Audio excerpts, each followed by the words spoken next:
So, are you pressing record or am I pressing record? No, you can press it. It's all right. All right. Okay. All right. Have you We're up. pressed it? Yeah, we're up. All right. And look, should we be doing this? Because we've been getting those copyright infringement notices from YouTube. Did you put Is that the Alan Silvestri stuff? Yeah, because you put too long a clip of the theme song in the. Yeah.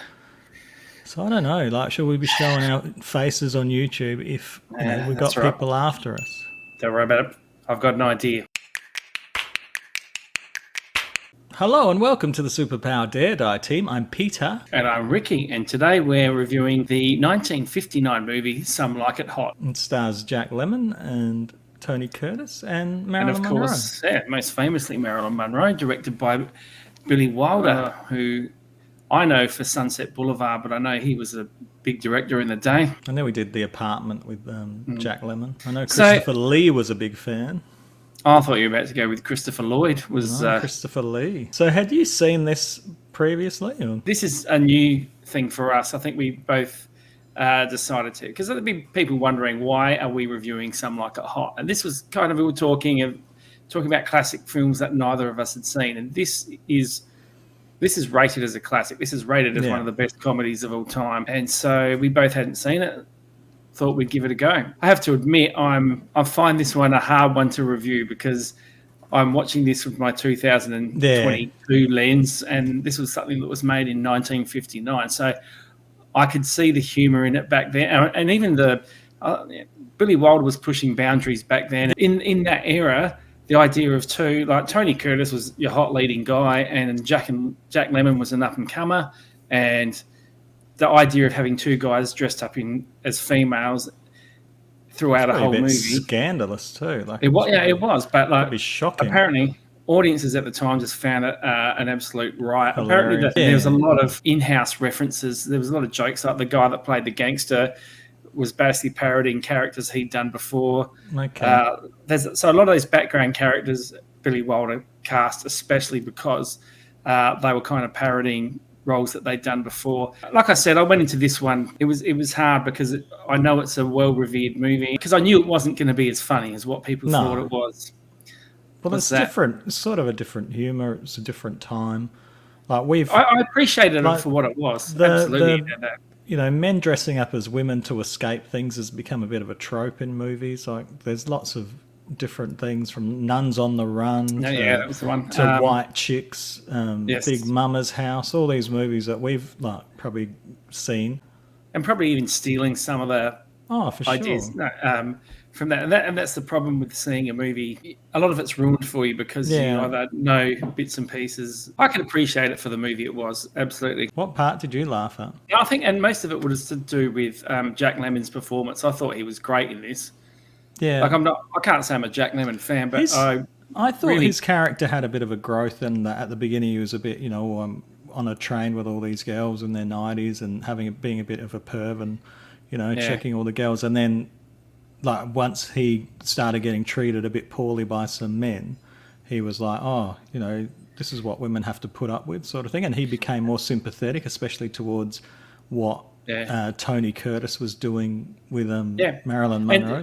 It's funny you say that, because I was thinking about it afterwards, going, this is a movie that doesn't really have character growth in it. Like, it's just a series of events that happen and then the movie ends. There's no real arc for any of them. But you're right. With his series, I think Tony Curtis's character does not change at all. In fact, I didn't like Tony Curtis's character at all. I thought he was a sleaze. And he's using information that he's got out of Marilyn Monroe's character to crack onto her, which is really manipulative and nasty, really. But this is like back then, and he ends up with the girl at the end. Yeah, but I don't think I've ever seen Marilyn Monroe in a movie before. I haven't seen a Marilyn Monroe movie. Like, she had a good line about, "I always end up with the fuzzy end of the lollipop." I thought that was quite good, but I thought it was a little bit backwards when she kept saying how I'm not very bright. Like, that wouldn't hold water today. Like when you had the scenes with like Tony Curtis pretending he's the millionaire on the yacht. Yeah. And doing his Cary Grant impersonation, apparently. I mean, what was that all about when he was pretending, I don't know how to love anymore or whatever, I've lost my feeling. And then when they cut to Jack Lemmon, it was 30 seconds and gone. I wanted to stay with Jack Lemmon. I was finding him more interesting than Tony Curtis. Nah, but it was just about Tony Curtis picking up the girl and the ultimate sleaze. He was definitely a sleaze bag in this. Yeah. And he got what he wanted at the end. So I don't know what the lesson was there. Yeah, I don't know. It sort of threw me in the way because it's actually set in 1929. So the opening scene, we have that sort of car chase, and there's some pretty good stunts in that, really.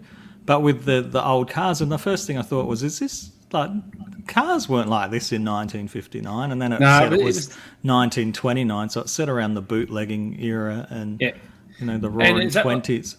Also based on a I think originally a French movie that I think was set in the 1930s or something like that, and then it was also remade as a very tasteless German movie, and then they've taken the elements they liked out of that. I've seen movies now that I've hated more. But it's just a farce. It is dated, but it was enjoyable enough to watch. It was decent enough to watch, and it was interesting to see, just how different things are now and how they should be different now. But I think Jack Lemmon's character, and again, I keep going back to that one because that's the one I like the most, and because he just sort of played that kind of dizzy, friendly, and I couldn't stop looking at him because there were scenes he just looked like the Joker, and I was trying to work out, did he look like the Cesar Romero Joker, or did he look like when Heath Ledger?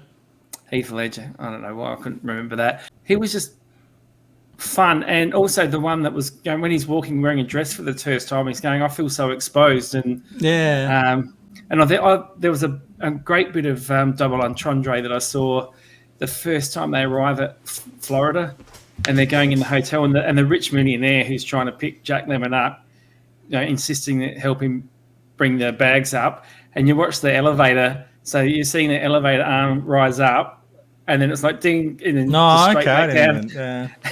Bit of a visual gag there.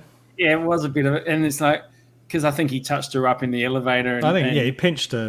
Pinched her. And so he's going, you can't treat a lady like that. No. But I got a big laugh out of that whole, no, it's not happening. Yeah, I didn't even notice that. But I haven't got much more to say. But it is it's a different time though. Like it's not.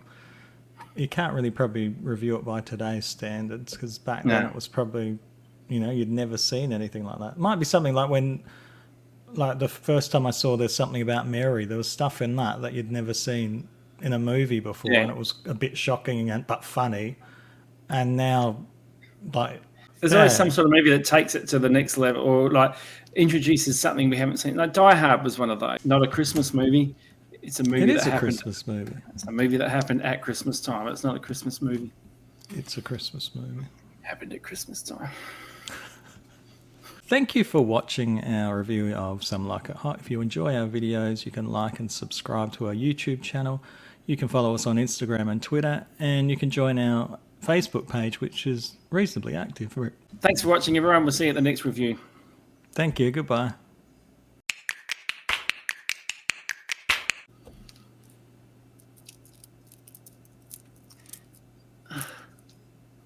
Just not sure that my earrings are getting enough attention there.